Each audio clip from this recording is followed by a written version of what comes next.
Ok, vous savez encore ce soir, ou le matin, ou les après-midi, selon que votre fuseau horaire l'indique. C'est le pasteur Josué Baya. Nous venons encore sur cette chaîne de notre bien-aimé Collins Beya pour pouvoir continuer avec la partie de notre sujet qui n'était pas finie la dernière fois pour ceux qui nous avaient suivis. Nous parlions de la seconde venue du Seigneur Jésus-Christ et de l'enlèvement de l'épouse. Pour vous qui m'aviez suivi, je m'étais limité juste à la seconde venue, bien que la matière étant trop abondante, nous n'avions même pas terminé. Nous osons croire que la parole de Dieu ne se termine jamais. C'est ainsi que, pour l'instant, nous aimerions aborder l'enlèvement de l'épouse. Sans tarder, je vais vous inviter à ouvrir la parole de Dieu. Nous allons encore reprendre le texte que nous avions lu la fois dernière, 1 Thessaloniciens chapitre 4, nous commençons au verset 13, où il est carrément dit ceci. Je reprends la Bible, parce que c'est le texte de base pour moi. Je reprends la Bible, 1 Thessaloniciens chapitre 4, je commence au verset 13. Les Saintes Écritures disent: nous ne voulons pas, frères, que vous soyez dans l'ignorance au sujet de ceux qui dorment, afin que vous ne vous affligiez pas comme les autres qui n'ont point d'espérance. Car si nous croyons que Jésus est mort et qu'il est ressuscité, croyons aussi que Dieu ramènera par Jésus et avec lui ceux qui sont morts. Voici en effet ce que nous vous déclarons d'après la parole du Seigneur. Nous, les vivants, restez pour l'avènement du Seigneur. Nous ne devancerons pas ceux qui sont morts, car le Seigneur lui-même, j'aimerais que les internautes retiennent très bien, il est dit, le Seigneur lui-même a un signal donné à la voix d'un archange et au son de la trompette de Dieu descendra du ciel, et les morts en Christ ressusciteront premièrement. Ensuite, nous les vivants qui serons restés, nous serons tous ensemble enlevés avec eux sur des nuées à la rencontre du Seigneur dans les airs, et ainsi nous serons toujours avec le Seigneur. Consolez-vous donc les uns les autres par ces paroles. Et comme nous l'avions dit la fois dernière, que nous ne parlons pas comme étant des théologiens, mais nous parlons comme les croyants du message de William Marion Branham. Et c'est William Marion Branham qui a reçu l'ordre d'interpréter ces paroles.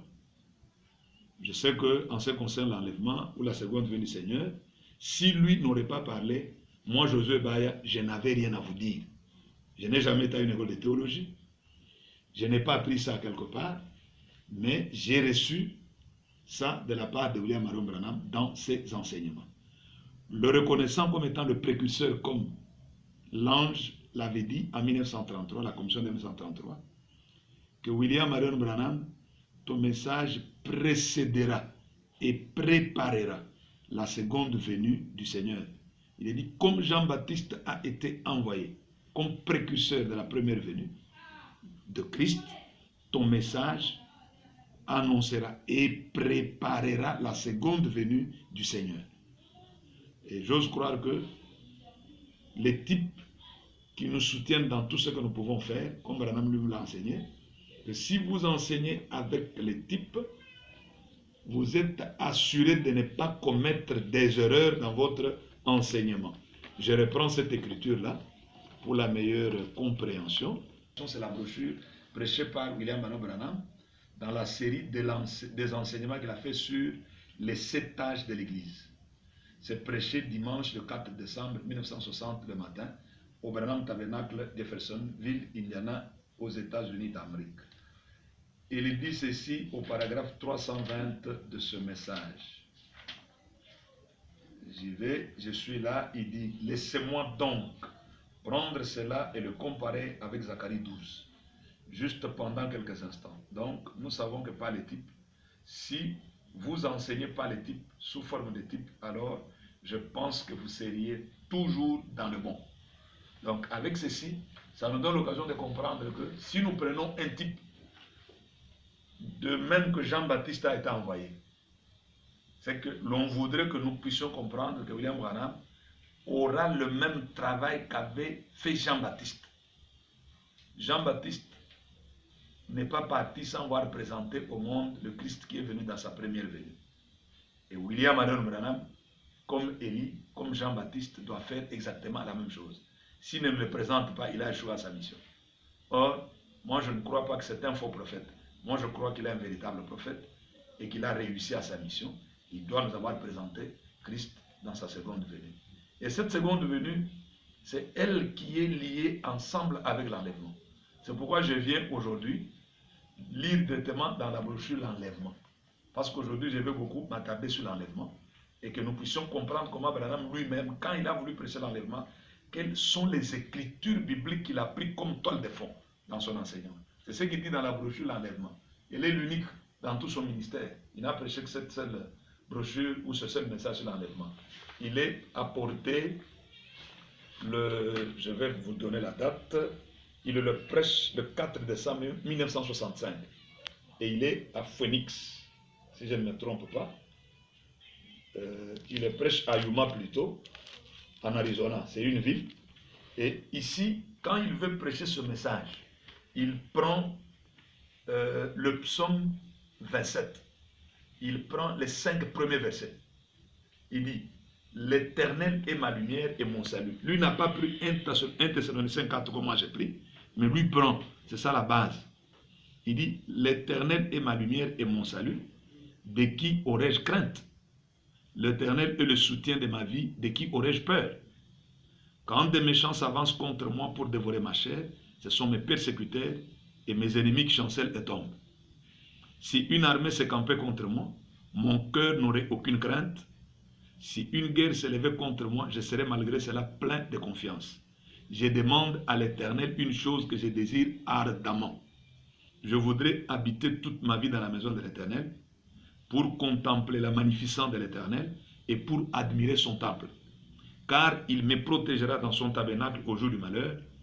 Il me cachera à l'abri de sa tente et il m'élèvera sur un rocher. Voilà les Écritures que William Branham prend pour pouvoir prêcher l'enlèvement. Il n'a pas pris 1 Thessaloniciens chapitre 4 comme toile de fond, comme base de son enseignement sur l'enlèvement. Et il dit au paragraphe, le même paragraphe là, il dit, puisse le Seigneur ajouter ses bénédictions à cette lecture de sa parole. Au 30, il dit, aujourd'hui, il se peut qu'en parlant sur ces sujets, certains d'entre vous aient une opinion sur les voies que je prends. Mais combien de personnes y a-t-il ici qui croient que la Bible enseigne qu'il y aura un enlèvement de l'Église? L'Église avec grand T, comme pour dire l'enlèvement de l'épouse. Oui, monsieur, c'est vrai. Un enlèvement de l'Église. Que vous soyez un méthodiste, baptiste, presbytérien, ou que vous soyez pentecôtiste, il y aura un enlèvement. Et c'est avec cette écriture ou ces écritures de fond que nous allons marcher. Je suis toujours dans l'enlèvement. William Branham vient ici. Il fait une déclaration dans le même message au paragraphe 65-66. Il dit, mais pour l'Église, l'épouse, l'enlèvement est une révélation. Je reprends.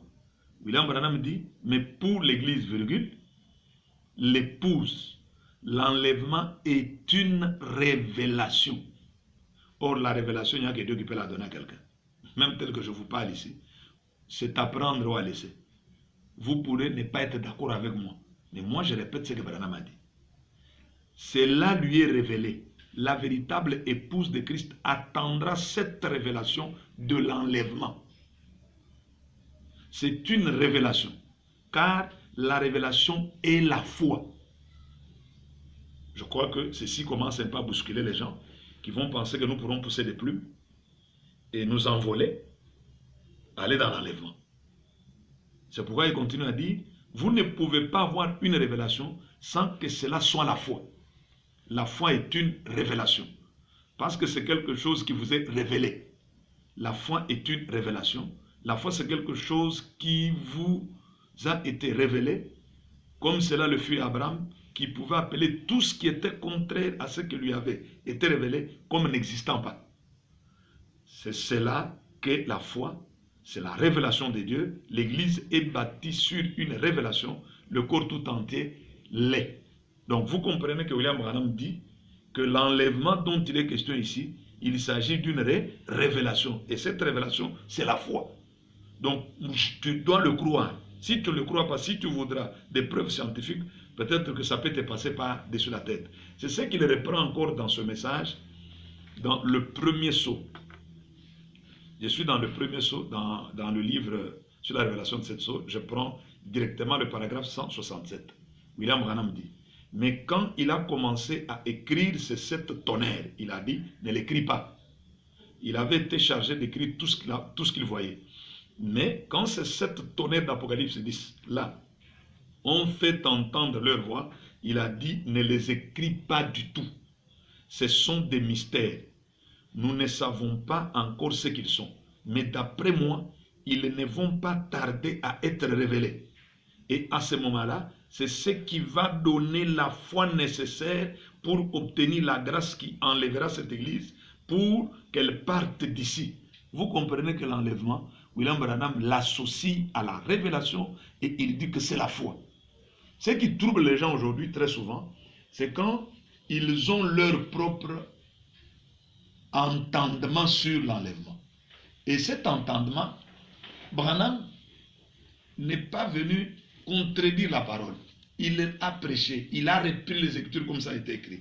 Mais lorsque le moment où la révélation est arrivée, la révélation va à l'encontre par moment de ce qui est écrit, parce que là, vous allez trouver, du temps de Jésus, ça avait été promis, que les montagnes allaient s'abaisser, que les arbres allaient acclamer à sa venue, à la première venue de Christ. Et ce Christ qui est venu à la première venue, c'est Jésus. Et les pharisiens attendaient des choses comme ça. Et quand cela n'a pas été accompli, pour les pharisiens, la première venue n'a jamais eu lieu jusqu'à ce jour. Hein? Ils continuent à attendre. Mais cependant, Jésus est venu, il a accompli cette première venue. Il a été même crucifié par ceux qui l'attendaient, qui n'ont pas reconnu. Il a été même crucifié, il est mort, il a été enterré, il est ressuscité, il est monté au ciel. Et ceux-là continuent à dire qu'il n'est pas venu. Est-ce que cela a changé quelque chose dans les choses de Dieu? Non. C'est ainsi que si Dieu ne vous fait pas grâce, il est possible que aujourd'hui vous ayez encore le même langage comme ça l'avait été avec les pharisiens en ce temps-là, les sadducéens et les autres. C'est ainsi que je vais prendre des choses qui troublent très souvent les gens sur l'enlèvement. Parce qu'aujourd'hui j'aimerais être pragmatique et direct. Je vais dans les 10 vierges. William Marion Branham, c'est celui qui parle dans les 10 vierges. Voilà ce qu'il dit au sujet de l'enlèvement. Je prends directement le paragraphe intéressant pour nous. Je suis au paragraphe 140, où William Branham dit, il dit ceci dans les 10 vierges, c'est l'enseignement sur les 7 âges de l'Église. Il dit, mais avant que cela n'arrive, les gentils, l'épouse élue, 3 points de suspension, il y aura certains d'entre vous qui seront assis à table, comme d'aucuns, même là où nous avons cru la parole, nos aînés nous disaient que nous allions monter et nous allons saluer ceux qui vont rester, comme les oiseaux qui s'envolent dans l'air. Surtout qu'un enlèvement, je me rappelle, je ne veux pas citer le nom de cet ancien. Il est dans la ville ici avec une grande église, en nombre de gens. C'est comme ça qu'il nous a prêché à l'assemblée chrétienne de Guinée, qui est devenue aujourd'hui le Baruti Tabernacle. Il nous a dit, nous allons monter, les gens là vont rester, nous allons les saluer comme ça. Nous serons partis dans l'enlèvement. Et surtout quand nous chantions notre cantique, je m'envolerai au gloire, je m'envolerai. Ça se chante jusqu'à ce jour. Et les gens, quand ils chantent je m'envolerai, ils regardent dans le ciel. Donc ils veulent pousser les plumes comme les oiseaux pour monter. Qui a jamais poussé les plumes pour aller dans l'enlèvement? Même parmi les enlèvements de l'Ancien Testament. C'est pourquoi je reprends William Branham, parce que moi je crois ça. Et c'est lui qui parle dit, mais avant que cela n'arrive, les gentils, l'épouse élue, 3 points d'expansion. Il y aura certains d'entre vous qui seront assis à table. C'est Branham qui parle. Un de ces 4 matins, l'un sera pris, l'autre laissé. Et finalement, vous vous demanderez, qu'est-ce qui s'est passé? Pendant que vous roulerez en voiture, parlant à quelqu'un, à votre femme, votre mari, assis sur le siège, ils ne répondront pas, ils ne seront plus là. Ça, c'est l'enseignement de Branham, il reprend, je le reprends. C'est ce que beaucoup continuent à croire jusqu'à ce jour. Mais oubliant que quand il a prêché l'enlèvement, il dit que l'enlèvement c'est une révélation. Et c'est pourquoi il continue, il dit, ils ne répondront pas, ils ne seront plus là. Vous courez au cimetière, comme les cimetières de Kinsuka qui sont déjà envahis, de Kitambo, Nouvelle Cité Mbenseke, Nécropole, pour nous qui sommes à Kinshasa. Là où vous êtes, dans la ville où vous êtes là. Branham dit, vous courez au cimetière. Il y aura des tombeaux ouverts et d'autres toujours fermés. Moi je dis Amen, c'est la parole. C'est Branham qui parle. Car le reste des morts ne revient point à la vie jusqu'à ce que 1000 ans fussent accomplis. Rappelez-vous qu'alors ça sera fini. Ce sera une venue secrète. Personne ne saura quand cela arrivera. Il nous est recommandé d'être prêts et de veiller. Nous ne connaissons pas l'heure, mais quoi qu'il en soit, nous ne devancerons pas ceux d'autrefois, car dès que Jésus apparaît, toute la garde s'élève, mort ou vivant, cela n'a pas d'importance. Donc déjà, quand quelqu'un peut s'arrêter juste à cette seule écriture, il aura pratiquement raison quand il dira que moi je crois qu'à l'enlèvement, les morts vont réellement ressusciter comme ça, les tombeaux seront ouverts et que les gens vont disparaître, je ne verrai pas, peut-être nous sommes dans la voiture, c'est moi l'homme en train de conduire, la femme à mes côtés s'en va, ou c'est moi qui étais en train de conduire, je m'en vais, et la femme reste et elle ne reconnaît pas ce qui est arrivé, donc elle voit réellement que l'homme est parti dans l'enlèvement. C'est cet enlèvement-là que beaucoup continuent à attendre jusqu'à ce jour. Mais retenons que si William Branham est un véritable prophète, il ne pourra pas quitter la scène sans nous avoir pointé Christ qui vient dans sa seconde venue. Et cette seconde venue est liée ensemble avec l'enlèvement de l'épouse. Restez à attendre ça aujourd'hui. Je ne sais pas qui viendra encore pour pouvoir vous montrer que Christ vient. Christ est arrivé. Je ne sais pas, il faudra que l'on sonne la trompette, comme nos amis adventistes ont toujours dessiné dans les revues. Bientôt là, on voit un escalier que l'on fait descendre du ciel, les anges en train de sonner, au devant la parara, parara, comme on chante. Donc je me demande finalement, même nous qui disons que nous sommes dans le message, quand nous pouvons avoir une vision pareille charnelle, quelque part, c'est que nous ne comprenons pas le message. Ce que j'ai dit, je ne le dis pas de moi-même, je l'atteste avec William Branham. Nous sommes en 60. Nous arrivons en 1963, lorsqu'il prêche les 7 sceaux. Dans le message qu'il a intitulé « Dieu qui se cache et se révèle dans la simplicité ». William Branham dit, je vais faire ici peut-être un peu une lecture longue pour que nous puissions comprendre du paragraphe 375 ou 375 pour mes amis francophones. Il y en aura peut-être un qui paraîtra de Jeffersonville. Quelqu'un qui sera porté disparu, c'est tout. C'est l'enlèvement, non? Ils diront, eh bien vous, les autres n'en sauront rien. Il y en aura un peu qui partira de la Géorgie. Voyez-vous, il y en aura un qui partira de l'Afrique.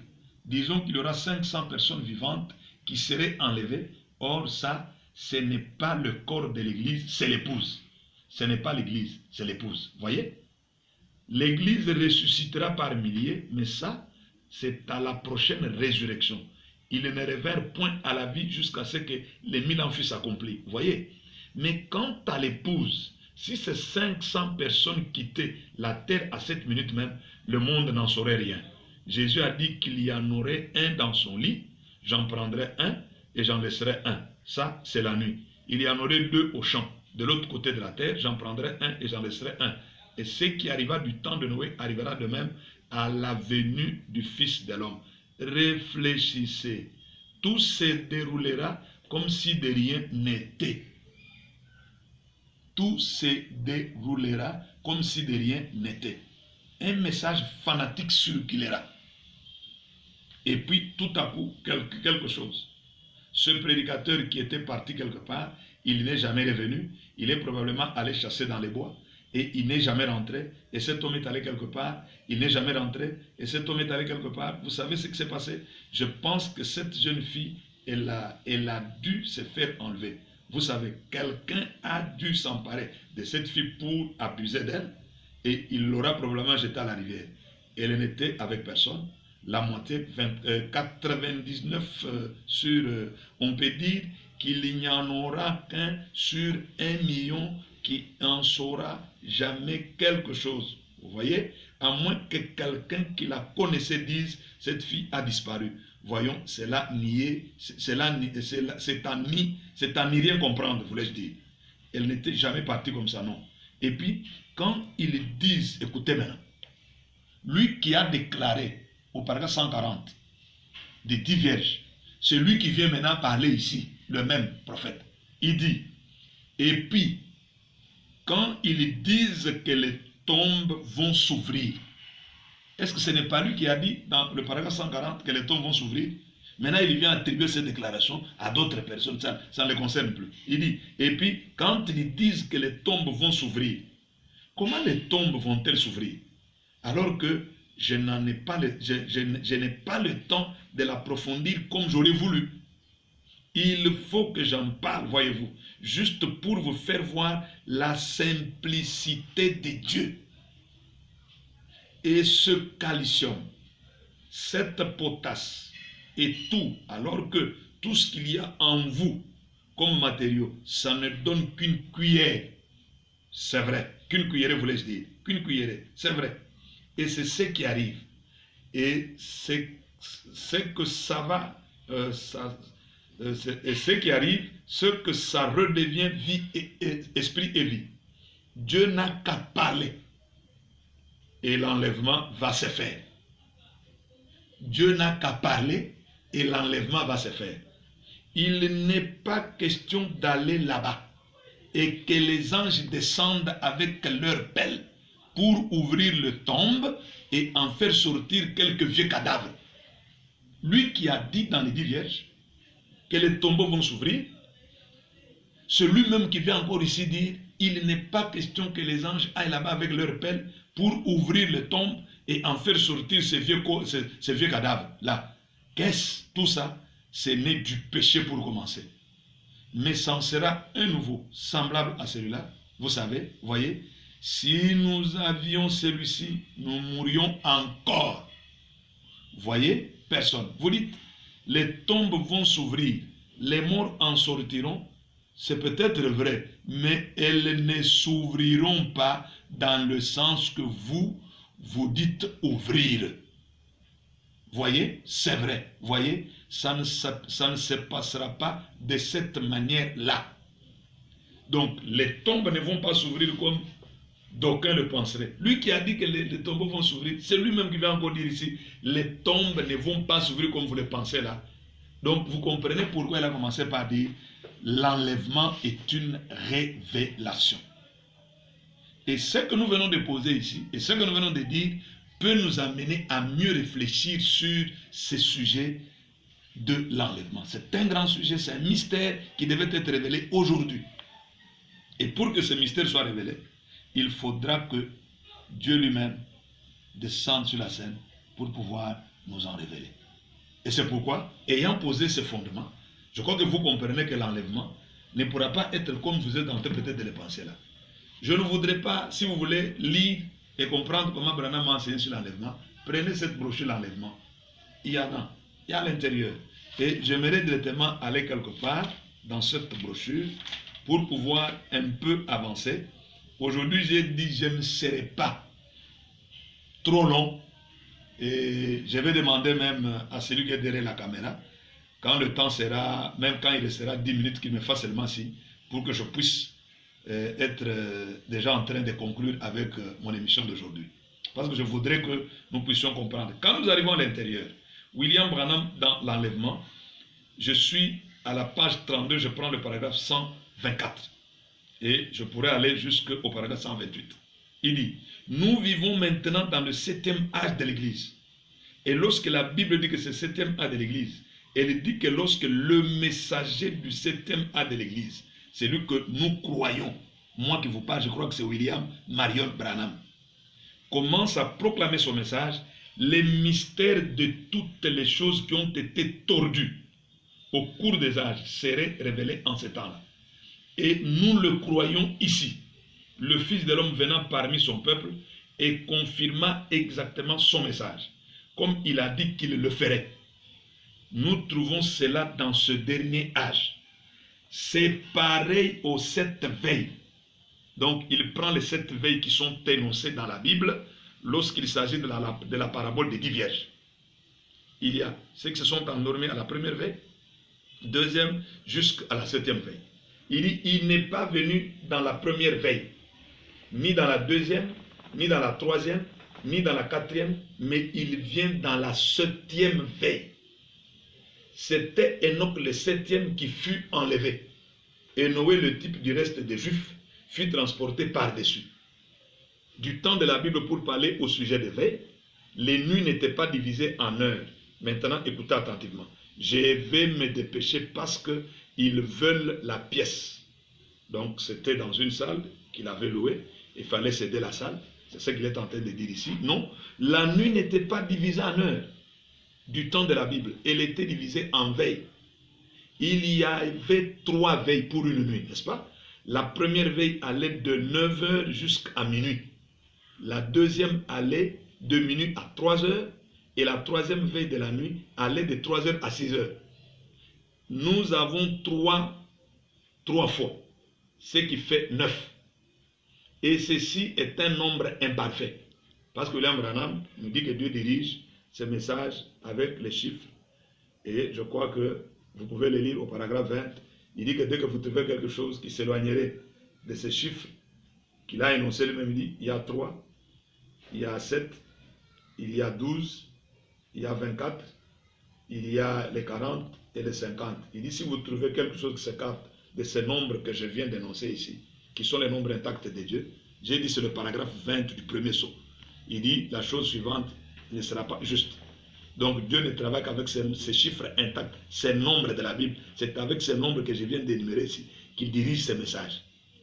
Alors, c'est pourquoi il dit, nous avons 3 fois 3, ce qui fait 9. Et ceci est un nombre imparfait. Alors, nous revenons au nombre 7 pour l'enlèvement. Et je ne sais pas si aujourd'hui vous continuez à attendre le nombre, l'enlèvement, vous allez attendre avec quel chiffre. Parce que Branham lui avait déjà énoncé, même dans mon premier enseignement quand j'ai donné, il dit, l'âge de la Odyssée, qui est le 7e an de l'Église, termine aux alentours de 1977. Au moins, si vous doutez de ça, et que vous êtes parmi les contradicteurs de Branham, là, ce serait normal, nous t'en concéderons.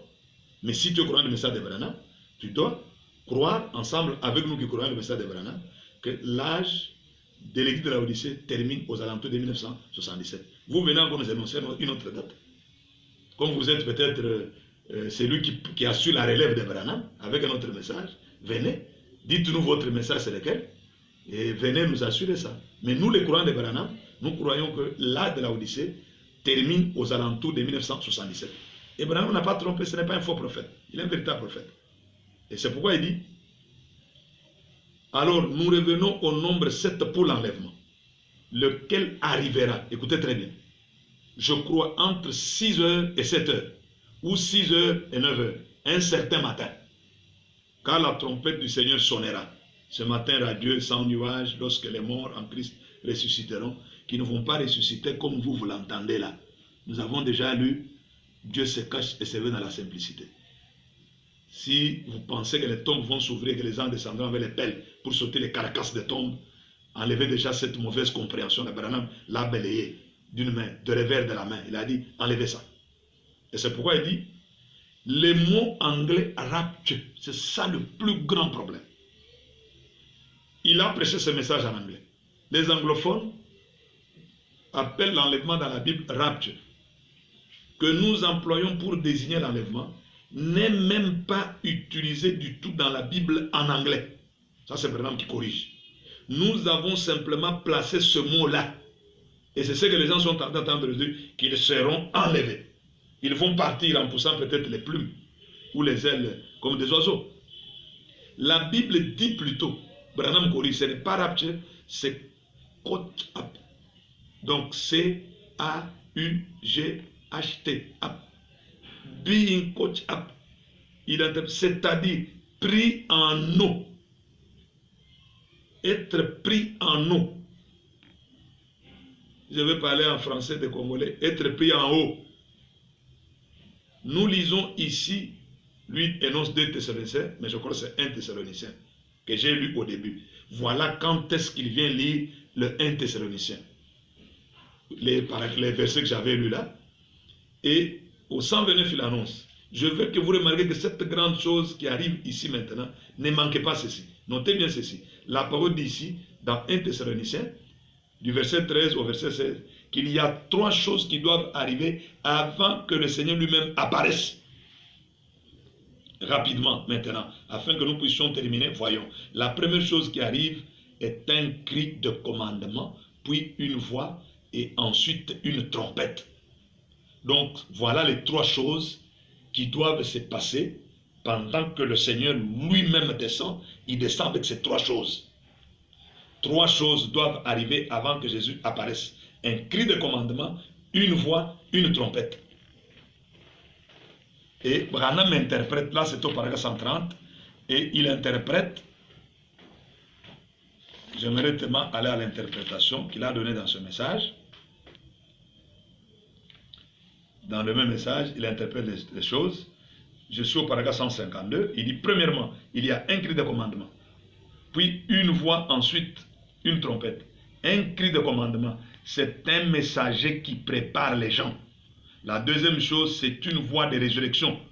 La même voix forte qui, dans Jean 11, 38, 44, appela Lazare de la tombe. Le rassemblement de l'épouse, puis la résurrection des morts pour être enlevés. Maintenant, observez comment les 3 choses arrivent. Quelle est la chose suivante? C'est une trompette. Un cri de commandement, une voix, une trompette. La 3e chose est une trompette. C'est elle qui, à la fête des trompettes, a toujours appelé les gens à venir à la fête. Il y aura le souper de l'épouse, le souper de l'agneau, avec l'épouse dans le ciel. Je me rappelle au début de la foi, il y a un pasteur qui nous a dit que Bazali Kobongi, c'est déjà Messamo Komulai na Lola. Banze bakotie le biso misuni okolia na ndenge ya kosakanate, tokolia tokotondo. Et c'est ce que les gens continuent à entendre aujourd'hui. Et je comprends surtout pour les Congolais, comme nous n'avons pas l'occasion de bien manger, nous croyons que nous irons manger, nous irons manger le poulet, nous irons... Non, si tu as besoin de manger le poulet, voici le moment. Allez au marché, cherchez le poulet, mangez-en. Mangez-en. Si vous voulez les frites, mangez-les maintenant. Laissez-moi un peu rire. La première chose qui se produit, c'est son message qui appelle l'épouse à se rassembler. La chose suivante, c'est la résurrection de l'épouse qui dort. Que Branham nous a dit dans Dieu qui se cache, etc. dans la simplicité, que cette résurrection ne vient pas de la manière que vous êtes en train de concevoir là.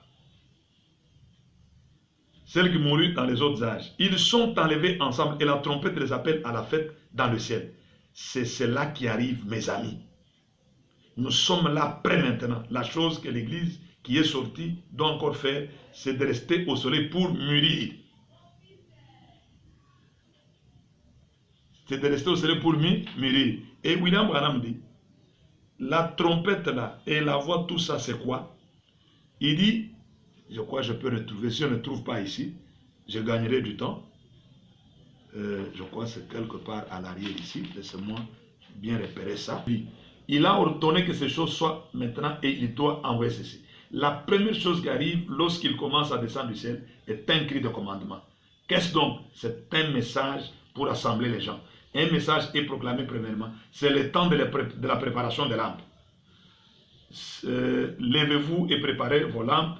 Quelle veille était-ce? La 7e, pas la 6e, la 7e. Voici, l'époux vient, levez-vous et préparez vos lampes. Elles le firent, certaines d'entre elles découvrirent qu'elles n'avaient même pas l'huile dans leurs lampes, voyez-vous. Mais c'est le moment de préparer les lampes. C'est le temps de Malachie 4. Et Malachie 4, nous disons que c'est Branham.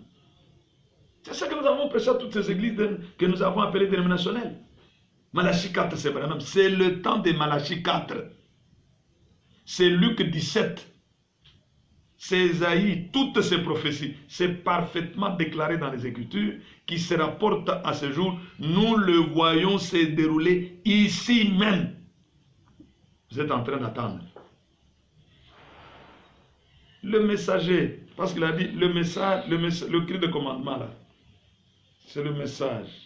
Et le message et le messager sont un. Il y a 3 choses qui s'accomplissent. C'est ce message ici que nous prêchons, qui est le cri. C'est ce message ici qui est même le cri pour nous rassembler. Et la voix qui ressuscite le monde, c'est la voix du Fils de l'homme. Et le Fils de l'homme nous est promis dans Luc 17. C'est ce qu'il reprend là-bas. Et si les gens sont en train d'attendre, je me demande qui viendra parler pour que le monde ressuscite. Qui viendra nous présenter. C'est parce que j'ai encore un message en face de moi ici, que je vais encore lire.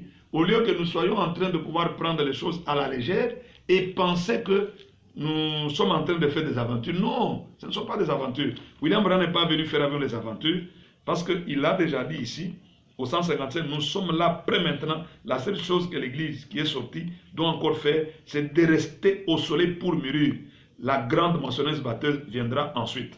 Les tiges seront brûlés, mais le grain sera rassemblé dans le grenier. Voyez-vous, il arrive au 156, la continuité du 157, il dit, vous n'êtes pas des gens aveugles, vous êtes des gens sensés.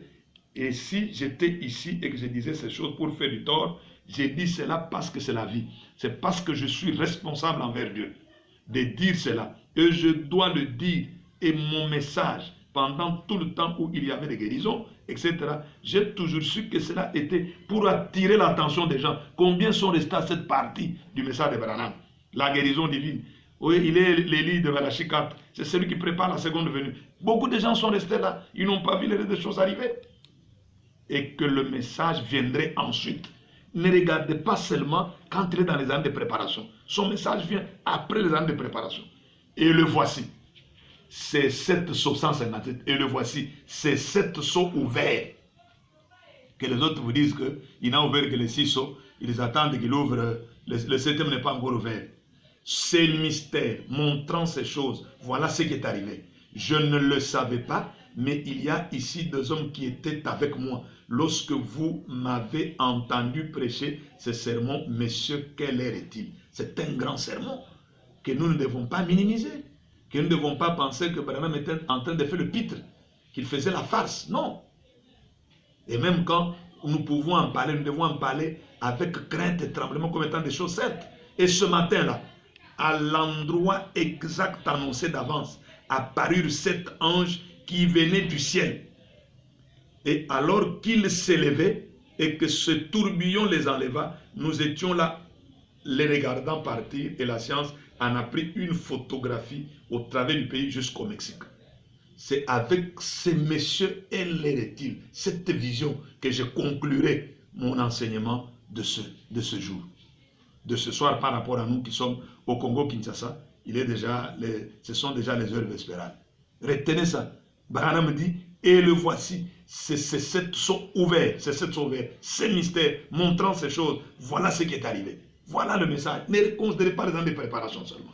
C'est pourquoi William Branham dit, je prends avec moi la prédication qu'il a faite sur les arts de l'église, je prends le message Apocalypse chapitre 4. C'est un message prêché samedi soir 31 décembre 1960 au Grand Tabernacle. Nous allons aller lentement. C'est avec ce message que ceux qui voudront saisir l'enlèvement pourront le saisir. Ceux qui ne le voudront pas, ils sont libres. Il n'est pas dit que Jésus a été cru par tout le monde quand il est venu à sa première venue. Et vous voulez que tout le monde croit aujourd'hui que Branham est venu à cette seconde venue, il a fait ça, il a fait ça. Tout le monde ne le croira pas. Tout le monde ne pourra pas le croire. Et c'est pourquoi William Branham dit ceci. Je prends directement le paragraphe 138 dans ce message. Je vais aller jusqu'au paragraphe 140. Il dit, là-haut sur cette montagne, ils virent sa venue, ou en tout cas son avant-première. Que virent-ils en premier? Moïse. Là, il parle de Matthieu 17. Et il a dit même à ses disciples en son temps, Jésus, que certains d'entre vous qui sont ici ne mourront point, qui n'aient vu le Fils de l'homme revenir dans son règne. C'est ainsi que les rumeurs ont parcouru en leur temps là que Jean ne mourra pas jusqu'à ce qu'il va voir la seconde venue du Seigneur. C'est ainsi que Jésus a donné l'occasion à Jean de vivre la seconde venue en vision, en avant-première. C'est pourquoi il dit, que virent-ils en premier sur la montagne? Rappelez-vous, nous sommes en Matthieu 17, la transfiguration. Moïse. Il représente les saints morts qui ressusciteraient. Élie se tenait là, lui aussi. Oh, je veux que vous remarquiez ce qui va se passer. Il y eut premièrement Moïse. Ce sont les 6 premiers âges, ceux durant lesquels l'Église s'est endormie. Parce que c'est le message, l'écriture que nous avons lu dans Thessaloniciens, c'est Paul qui écrit. Il encourage ceux de son temps de ne pas perdre l'espoir comme les autres et de savoir qu'il y a de l'espérance. Pour ceux qui dorment, ils ressusciteront premièrement. Et nous qui serons vivants à la venue du Seigneur, à la seconde venue du Seigneur, pour être bien précis, nous ne dévancerons pas ceux qui sont morts. Mais nous les vivants, nous serons seulement comment? Changés, le mystère de la translation. Nous serons changés en un clin d'œil. Et tous nous serons ensemble enlevés avec eux. Et c'est pourquoi William Branham dit, Jean a vu la seconde venue du Seigneur en premier, en avant-premier, par une vision. Et cette vision, c'est ce qu'il est en train d'expliquer. Il dit, oh, je veux que vous remarquiez ce qui va se passer. Il y eut premièrement Moïse. Ce sont les 6 premiers âges. Vous commencez à l'âge d'Éphèse jusqu'à l'âge pentecôtiste. Ce sont là les 6 premiers âges. Représentés par qui? Par l'homme Moïse. Un seul qui représente 6 âges. Ça, c'est le mystère de la représentation. Comme Adam qui pécha seul et que toute la nature a été condamnée dans le péché d'Adam. Moi, je n'avais pas mangé le fruit qu'Adam avait mangé, mais je me suis retrouvé condamné. C'est pourquoi Branham a prêché le message, condamné par la représentation. La condamnation par la représentation. Et ici, c'est le mystère de la représentativité. Si vous n'y croyez pas, libre à vous. Mais c'est Branham qui a dit. Et il dit, ceux durant lesquels l'Église s'est endormie. 6 âges de l'Église. D'ailleurs, il n'était pas seul. Mais Élie aussi était là. C'était le messager du dernier jour avec son groupe. Et tu reconnais, tu crois que Branham est Élie, le prophète de Malachie 4. Mais quand il est dit ici que Élie représente le messager du dernier âge du jour avec son groupe, c'était la transfiguration de ce qui allait être enlevé. Amen. Maintenant, nous attendons sa venue dans le futur. Ils n'étaient pas tous réunis avec lui. Oh non. De quoi s'agissait-il? Sa promesse envers Pierre, Jacques et Jean était accomplie. C'est vrai. Il avait dit, quelques-uns de ceux qui sont ici ne mourront point, qu'ils n'aient vu le Fils de l'homme venir dans son règne. Ils en virent l'avant-première. Et quand nous allons dire ça, oh non, vous êtes en train de dire, oh, le 15 mars, c'est ça l'enlèvement. Ce n'est pas moi qui l'ai dit, c'est William Branham. Comme j'avais dit dans mon émission précédente, moi, le problème des dates, je suis encore le 28 février, mais la chose est que cet enlèvement-là, il ne faut pas la prendre avec légèreté. Il faut prendre cet enlèvement avec beaucoup de sérieux. Il ne faut pas le prendre avec de la légèreté. C'est pourquoi, paragraphe 146, du même message, Apocalypse chapitre 4. Je crois que c'est la première partie, si je ne me trompe pas. Apocalypse chapitre 4. Au paragraphe 146, Branham dit, il avait simplement choisi Jean, qu'il enleva et à qui il montra toutes ces choses avant qu'il meure. Exactement. Comme s'il avait vécu tous ces événements. Il lui montra ce qui serait. Vous voyez? Il l'a ravi en esprit. Oui. Comme il le dit ici, il lui montra les âges de l'Église. J'ai dit, je suis dans Apocalypse chapitre 4. Je suis dans la prédication et je suis au paragraphe 146. Il avait simplement choisi Jean qu'il enleva et à qui il montra toutes ces choses avant qu'il meure. Exactement comme il avait vécu tous ces événements. Il lui montra ce qui serait. Vous voyez? Il l'a ravi en esprit. Les types sont infaillibles. Il n'y a pas moyen que les types disent une chose et que la réalité vienne dire autre chose. Nous en avons la preuve ici même au verset 2 du chapitre 4. Il lui montra les choses qui étaient, celles qui sont et celles qui devaient arriver. Il lui montra les âges de l'Église, l'avènement des Juifs, l'arrivée des fléaux, l'enlèvement, le retour de Jésus, le millénium et la demeure éternelle dérachetée. L'enlèvement n'est pas la fin de tout. La demeure éternelle dérachetée, ce n'est pas le ciel, c'est cette terre. C'est pourquoi j'avais donné l'écriture qui est dans l'âge de la Odyssée, paragraphe 289 ou 290, où Branham dit que le message qui sera prêché après le retour de Christ, c'est de dire aux gens les bombes atomiques arrivent. Et les prédicateurs parcourent les rues pour pouvoir dire aux gens les bombes atomiques arrivent. Et ces bombes sont celles qui doivent purifier cette terre pour que les débonnaires puissent habiter sur cette terre. C'est notre héritage. C'est ça, être fils d'Abraham. Abraham était possesseur légal de cette terre. Et c'est pourquoi il dit, il vit ces choses comme s'il les avait vécues. Et il vit tout cela. Voyez, Jésus l'enleva et lui montra le film qu'il tournait, lui laissant tout voir en avant-première. Jean est celui qui peut bien nous rapporter ce que c'est que l'enlèvement. Et c'est celui sur lequel Branham s'appuie pour pouvoir nous présenter cet enlèvement. Toujours dans le même message. Apocalypse chapitre 4. Maintenant, je ne sais pas, quand vous allez nous suivre, ce que vous allez dire avec ça. C'est pourquoi moi je crois que William Branham n'a pas échoué. William Branham est véritablement Élie de Malachie 4 qui devait venir. Et c'est cet Élie, comme il est déclaré ici, qui doit lui participer vivant avec son groupe à l'enlèvement. Pas qu'il est mort, qu'il ressuscite. Pas qu'il est mort que dans la tombe, comme les autres disent qu'il est seulement dans la tombe là. Non, vivant, il participe à l'enlèvement avec son groupe. Et s'il n'a pas participé à l'enlèvement vivant de son groupe, c'est un faux Élie. C'est fort, hein, la déclaration. Écoutez lui-même parler. Je suis au paragraphe 180. Il dit, Jean, appelé par le Seigneur Jésus, avait reçu de Dieu la promesse qu'il verrait la venue du Fils de l'homme. Pierre, Jacques et Jean étaient présents lorsque Jésus dit, quelques-uns de ceux qui sont ici ne mourront point, qu'ils n'aient vu le Fils de l'homme entrer dans son règne. Il ne dit pas tous en parlant de ceux qui étaient là, mais quelques-uns. Et quelques jours plus tard, ils virent la venue du Seigneur. Quelle venue, comment l'ont-ils vu? Sur la montagne de la transfiguration. 181 paragraphe.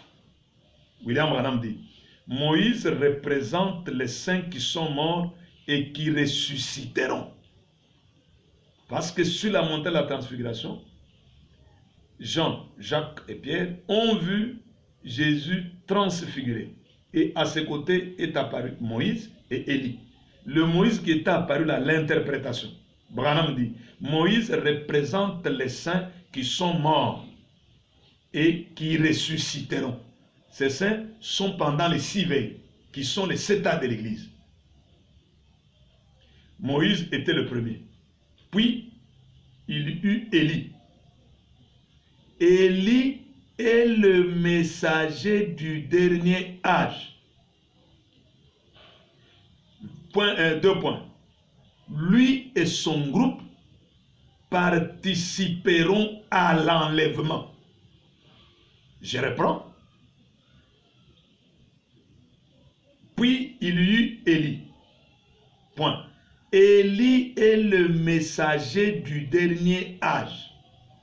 Lui et son groupe participeront à l'enlèvement. Moïse introduit la résurrection. Élie, virgule, le groupe de l'enlèvement, point. Là, tous deux sont représentés. Maintenant, si aujourd'hui Branham est déjà mort,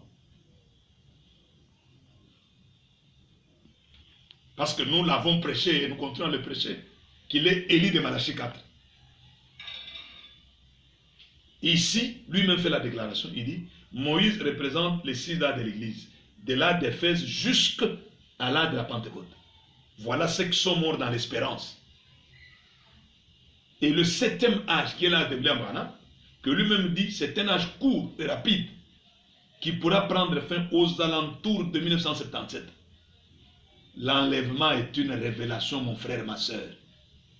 Vous qui attendez que vous allez pousser les plumes et partir, en tout cas, je vous prie de reconsidérer votre position. C'est un faux prophète, un faux Élie. Mais ici, lui-même dit, Élie, qui est le messager du dernier âge, lui et son groupe participeront à l'enlèvement. Eux ne vont pas mourir. Ceux qui sont morts dans l'espoir, ce sont les 6 âges. Mais Élie, lui et son groupe participent vivant à l'enlèvement. Parce qu'il y a les morts qui ressuscitent et les vivants qui, en un clin d'œil, sont ensemble. Ils transmettent, ils translatent, ils changent en un clin d'œil et ils montent tous dans l'enlèvement. Élie avec son groupe. Moïse représente ceux qui sont morts. Jean, qui était celui de Patmos, en est bien le type. Parce que c'est lui qui est le type de l'église qui va aller dans l'enlèvement. Jean est le type. Un individu, une personne, pas 2, pas 3. Jean, un individu, pas 2, 3, pas 3 personnes. Et si vous voulez changer le type, vous nous ferez du bien. Mais je crois que William Branham dit que les types sont infaillibles. L'enlèvement. Pas déjà mort comme Branham est déjà mort là. Je parle ici pour vous aider, vous qui ne comprenez pas. Je parle ici pour vous aider, vous qui ne comprenez pas. Parce que j'ai dit, je reste dans ce sujet comme un fondamentaliste. Parce que si nous pouvons aller à certaines choses, peut-être mon langage pourra encore monter, mais je préfère d'abord vous prendre à ce niveau où vous êtes là, pour vous faire monter. D'abord que vous compreniez ça. Parce que quand vous allez comprendre ça, les restes, nous pouvons maintenant commencer à monter.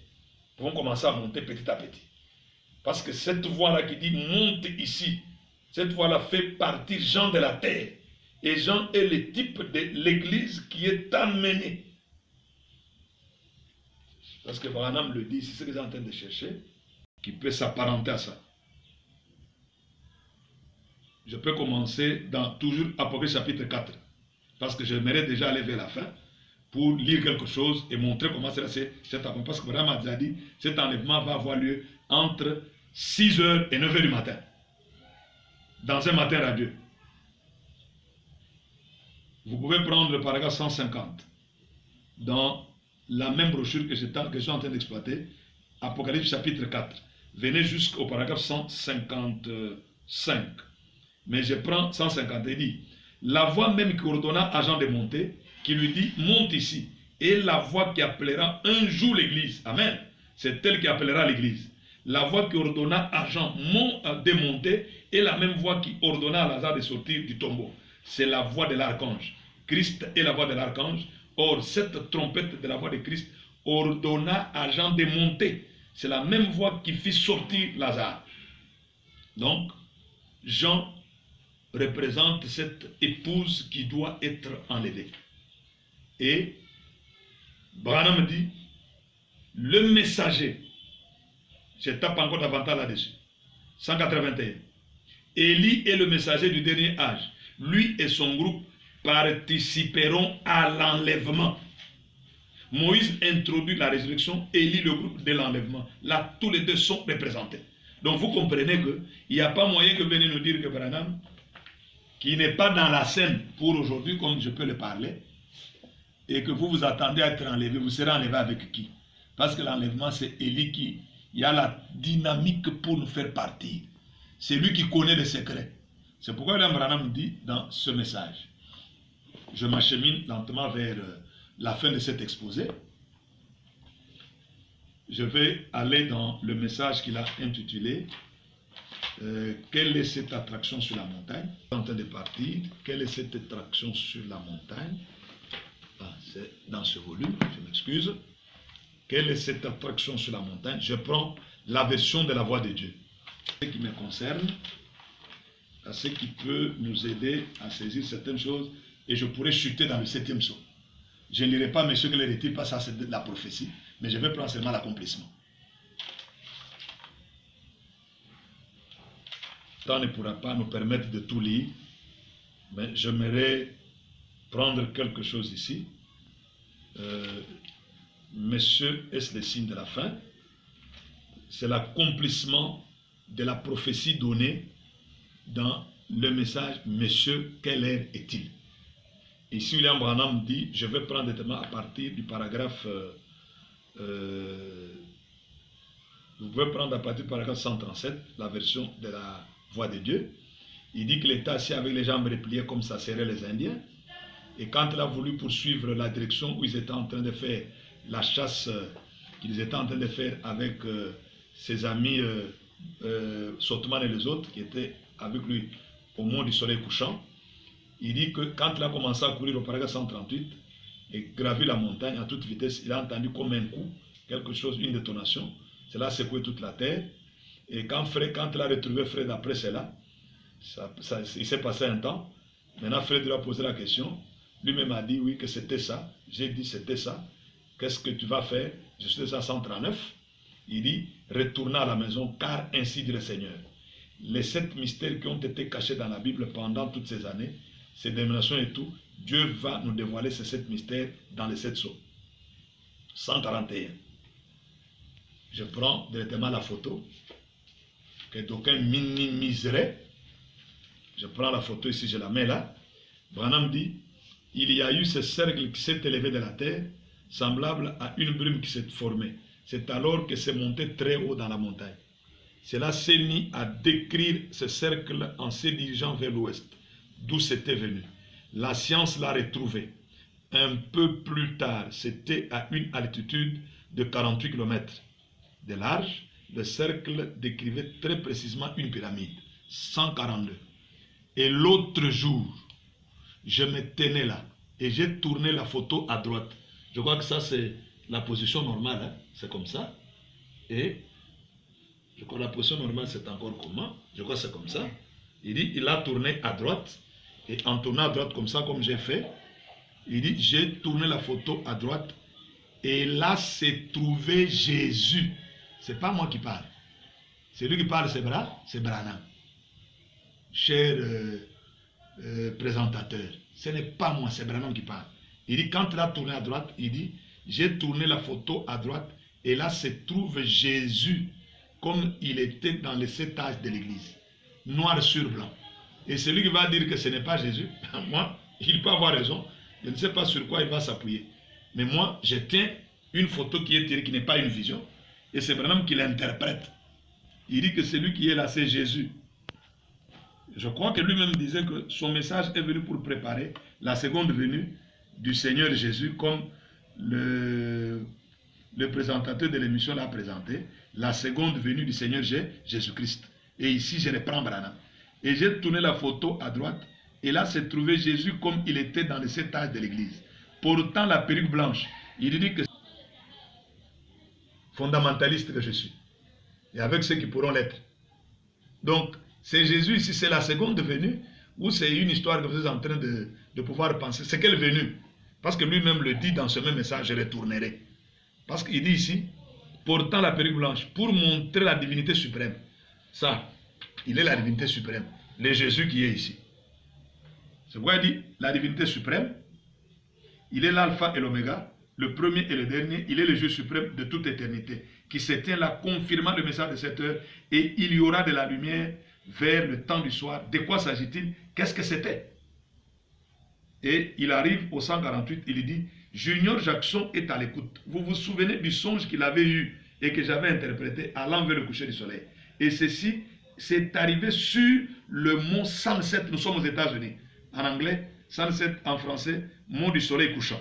C'est le temps du soir, le temps du coucher du soleil, le message du coucher du soleil, au déclin de l'histoire, ou plutôt au déclin de la prophétie qui s'accomplit, pas qui s'accomplira, la prophétie qui s'accomplit. Et il y aura de la lumière au temps du soir sur le mont Sunset dans la forêt Coronado, à 40 miles, 64 km au nord de Tucson. Allez consulter la carte et voyez si c'est bien là. Le pic Sunset, c'est exactement là que c'est arrivé. Vous vous dites que ce n'est pas encore arrivé. Bon, vous avez raison. Hein? Je ne sais pas, vous vous appuyez sur quoi? Moi, je m'appuie sur les enseignements de William Branham, lui, le précurseur de la seconde venue de Christ. comme il a reçu la commission en 1933, nous sommes au mois de juin, pendant qu'il baptisait la 17e personne. Lui qui conclut son ministère, qui achève son travail, qui vous montre que Jésus est là. Vous vous dites non, Jésus n'est pas encore venu. Ton Jésus va venir comment? Et il nous fait référence au son de New Jackson. C'est pourquoi je vais terminer avec ça. Et il dit, allez consulter la carte et voyez si c'est bien là. Le pic 107. C'est exactement là que c'est arrivé. Je ne l'avais pas su avant l'autre jour. Il dit 147. Cela ne mourra jamais. Cela se déroule dans un mouvement continu depuis l'événement lui-même jusqu'à la photo. Jésus qui se tient là à nous regarder. Et maintenant précisément sur le mont 107 et la lumière du coucher du soleil. La lumière du soir est venue. Dieu qui se confirme lui-même. Qu'est-ce que c'est? Les faits sont là. Dieu et Christ sont un. Blanche. Comme on a vu ça, la perruque blanche qu'il portait. C'est dont nous avons parlé dans Apocalypse 1. Voyez-vous, la divinité suprême, l'autorité suprême, pas d'autre voix, pas d'autre Dieu, rien d'autre. En lui habite corporellement la plénitude de la divinité. Les anges eux-mêmes formaient sa perruque. Amen. Qu'est-il arrivé sur le mont 107? Dieu qui confirme sa parole. C'est la raison de tous ces bruits. C'est pourquoi moi je fais les bruits. Remarquez, c'est Dieu qui accomplit de nouveau sa parole promise dans Apocalypse 10, 1 à 7. Et qu'au jour de la proclamation du message du 7e ange, le mystère de Dieu serait mené à terme. Sera terminé. Le mystère caché d'Apocalypse 10, de 1 à 7. Le dernier message au dernier âge de l'Église, c'est qui accomplit exactement en cet âge, Luc 17, 30. Le jour où le Fils de l'homme se révélera. Vous attendrez encore quoi? Avec qui? C'est pourquoi il dit au paragraphe 152, et le Dieu du ciel a promis que le temps du soir aura les lumières du soir. Il y a 3 ans, ce mystère était une prophétie. Monsieur, quelle heure-est-il? Là, c'est en 62, mais ici, nous sommes en 65. Monsieur, quelle heure-est-il? Maintenant, c'est de l'histoire, c'est du passé. La promesse est accomplie. Monsieur, quelle heure-est-il? Et quelle est cette attraction? Dieu qui accomplit sa parole, il est le même hier, aujourd'hui et éternellement. Dans le même message, je reviens. William Branham dit, le même prophète qui a vu sa première venue, il est le même qui voit sa seconde venue. C'est ce qu'il dit ici. Tremblement de terre qui fendra la terre. Si vous voulez consulter une référence biblique ici, remarquez au sujet du verset 5. Ce verset laisse entendre qu'un tremblement de terre fendra la montagne des Oliviers et ce fait est confirmé par les passages d'Ésaïe 29:6 et d'Apocalypse 16:9. Exactement. Qu'est-ce? Le même prophète qui avait annoncé sa première venue a vu sa seconde venue. C'est Zacharie 14. C'est la seconde venue.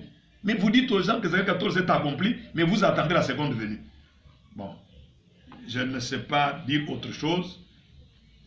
Si cela ne vous est pas donné pour croire, vous ne croirez pas.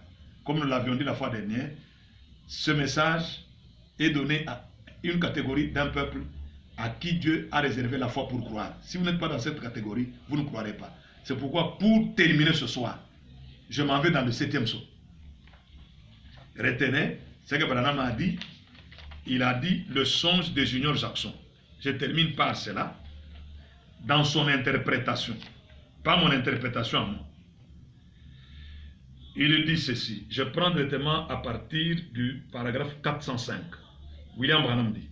Une autre chose, j'aimerais vous faire remarquer ce qui est arrivé. Et si vous écoutez la bande, monsieur, quelle heure est-il? Je l'ai sur la table ici. Mais je ne vais pas rentrer à la prophétie, mais je vais vous parler de l'accomplissement de la prophétie. À prendre ou à laisser. Il dit, et si vous écoutez la bande, monsieur, quelle heure est-il? Vous remarquerez qu'il y avait un ange qui m'impressionnait beaucoup. Les autres semblaient être ordinaires. Mais cet ange-là était un ange impressionnant. Il était à ma gauche dans la constellation formée en forme de pyramide. Donc, la constellation ici, vous la voyez mieux, elle est restée longtemps devant la caméra. Elle est en forme de pyramide. La base est là, le sommet est là. Et ce que vous voyez, le blanc ici, ce sont les anges qui font cette blancheur. Et William Branham dit, et vous remarquerez qu'il y avait cet ange, qu'il y avait un ange qui m'impressionnait beaucoup. Les autres semblaient être ordinaires. Mais cet ange-là était un ange impressionnant. Il était à ma gauche, dans la constellation en forme de pyramide. Et vous vous souvenez C'est à l'intérieur de la pyramide. À l'intérieur de la pyramide. Je peux l'avoir même encore ici. C'est à l'intérieur là. À l'intérieur de la pyramide. C'est à l'intérieur de la pyramide que se trouvait le mystérieux roc blanc. Ce qui est à l'intérieur, c'est un mystère. Selon le son de New Jackson. Un mystérieux roc blanc. Il dit qu'il n'avait rien d'écrit dessus. Et les anges m'ont fait entrer. Qui est entré? Ce n'est pas moi, ce n'est pas vous mon frère ou n'importe qui. Et les anges m'ont fait entrer dans la pyramide qu'eux-mêmes formaient. Branham est entré dans cette pyramide. Il a déjà dit que c'est Jésus qui est là, qui regarde. Et il dit que c'est lui qui est introduit ici à l'intérieur. Il dit, et les anges m'ont fait entrer dans la pyramide qu'eux-mêmes formaient. Les mystères de Dieu qui ne sont connus qu'à eux. Et donc, eux, c'était les messagers qui étaient venus interpréter cette pyramide. Ou ce message du secret de ces 7 sceaux qui repose à l'intérieur de la pyramide. C'est ça le message secret de 7 sceaux. Repose à l'intérieur de la pyramide. Branham dit c'est Jésus qui regarde la terre. Et il dit les anges l'ont pris lui Branham de la terre. Ils l'ont introduit ici à l'intérieur. Donc cet ange qui était à ma gauche, en fait il serait le dernier ou le 7e ange si on les comptait de gauche à droite. En effet, il était à ma gauche. Je le regardais venir de l'ouest. Alors il se dirigeait vers l'est. Donc il était vers la gauche. Donc ce serait le message du dernier ange. Très impressionnant. Vous vous souvenez que j'avais dit qu'il avait je m'excuse. Vous vous souvenez que j'avais dit qu'ils avaient là, qu'il y avait là plutôt, qu'il renversait un peu la tête et qu'il avait de grandes ailes pointues et qu'il volait directement vers moi. Or ça, c'est ce septième saut. Donc vous comprenez que Branham a été pris et introduit dans cette constellation que les anges ont formée. Donc l'homme qui a été enlevé et introduit dans cette constellation, c'est William Marion Branham. Et étant enlevé et introduit dans cette constellation, pour vous, vous attendez encore quel genre d'enlèvement? C'est ça ce que moi je vous pose comme question. Vous qui minimisez ça, qui pensez que c'est un élément fortuit, c'est arrivé comme ça parce que ça devait venir pour vous. Qu'est-ce que Branham était venu faire à l'intérieur? Parce que ce sont ces anges qui l'ont enlevé et l'ont placé à l'intérieur. Ils l'ont enlevé et l'ont placé à l'intérieur de cette pyramide. C'est ainsi que par le mystère de la représentation, je ne peux pas, moi, être incrédule pour ne pas croire que Branham étant enlevé ce jour-là et que les anges l'ayant placé là, parce que quand vous lisez Monsieur est le signe de la fin, en lisant ce mystère, Branham dit en un clin d'œil, pas même assez pour battre les paupières, j'étais enlevé. D'ailleurs, j'ai le message sur la table. Il faut que je vous le lise. Si je peux la voir rapidement, je peux lire ça parce que c'était ça la vision. C'est comme ça que la vision est venue. Je vois le message avec moi ici. Pour que vous compreniez que Branham a été enlevé par les anges et placé à l'intérieur de la pyramide. Et je ne sais pas, quand il dit j'étais enlevé, pour vous, ça veut dire quoi? Qui d'autre pourra être enlevé et être placé là à l'intérieur? Parce qu'il dit j'étais enlevé et placé à l'intérieur par ces anges. Il fut enlevé et élevé. C'est un mystère, hein? Être enlevé et élevé. Ah, William Branham, j'aime bien ton message. Et il n'y a que ceux qui sont. Il n'y a que ceux qui sont prédestinés à entendre et à comprendre qui pourront comprendre. Si cela n'est pas le cas, vous ne comprendrez pas. C'est pourquoi je vous dis, mon frère, ma soeur, que selon ce songe et selon cette vision, William Branham a été pris de la terre par les anges. Les 7 anges l'ont enlevé et ils l'ont élevé et ils l'ont placé dans la constellation qu'elle-même formée. Ça, c'était dans la vision. Et dans la réalité, nous sommes sur la montagne du soleil couchant, William Branham a été enlevé et placé à l'intérieur, et il n'y a pas une autre forme de procès, il n'y a pas autre chose que vous pouvez expliquer par là. Je suis en train de chercher, cher présentateur, je crois que mon temps étant déjà arrivé à la fin, je vais quand même lire ça, c'est vraiment important parce que c'est ce qu'était d'abord la vision. La vision dit qu'il a été enlevé, et pas seulement enlevé, élevé même. Donc deux verbes, il fut enlevé et élevé. Oui, c'est comme je le disais dans Messieurs et signes de la fin. Je suis à la page 26, la version de la voix de Dieu, parce qu'il y a aussi la version de Suisse. William Branham dit vers la fin, les deux paragraphes vers la fin, en parlant de cette vision quand il l'a reçue avant son accomplissement. Il dit ceci: et à ce moment-là, la puissance du Dieu Tout-Puissant m'enleva, ça c'est un, à leur rencontre. C'est ce que j'ai lu dans quelle est cette attraction sur la montagne, que ce matin-là, quand il a entendu la détonation comme si quelqu'un tirait sur lui, il fut enlevé. Il est allé à leur rencontre. Je peux voir, trois points d'expansion. Cela ne m'a pas quitté, 8 jours sont passés. Et je ne peux pas encore l'oublier. Je n'ai jamais rien eu de tel qui m'ait tracassé à ce point. Ma famille vous le dira. Je pouvais voir ces anges dont les ailes étaient dirigées vers l'arrière, qui voyageaient plus vite que le son. Ils sont venus dès l'éternité, en un instant. Ce qui est dit dans 1 Thessaloniciens, en un instant, en un clin d'œil, nous serons enlevés. En un instant, comme en un clin d'œil. Pas suffisamment pour battre des paupières, juste un clin d'œil, et ils étaient là. Je n'eus pas le temps de compter, je n'en eus pas le temps, je ne pouvais que regarder. C'étaient des grands et puissants anges, blancs comme de la neige. Leurs ailes en battant faisaient fiou, fiou. Et à ce moment-là, je fus élevé dans cette pyramide.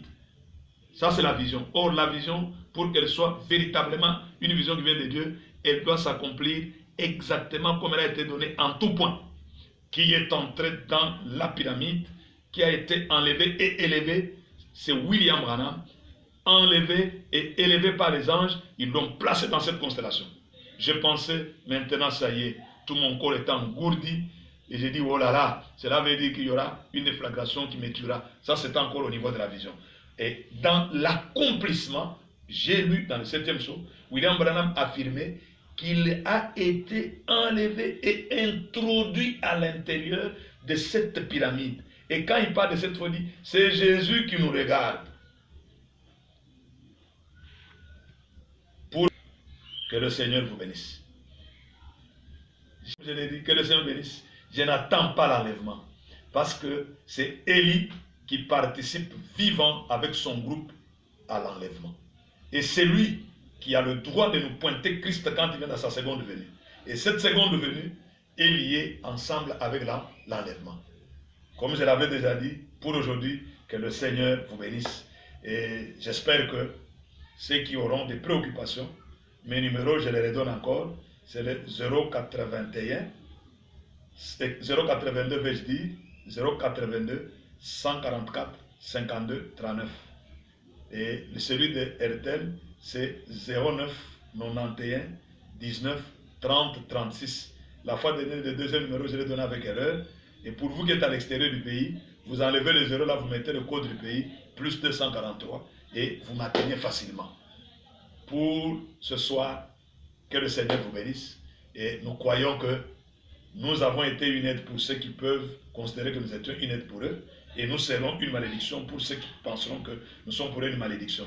Et pour le reste, que Dieu bénisse beaucoup le présentateur de l'émission. Nous croyons que ce n'est pas la dernière. Nous continuerons encore. Nous aimerions que cette chaîne puisse davantage croître, surtout en ceux qui peuvent s'y abonner davantage. Je vous convie de vous abonner en masse.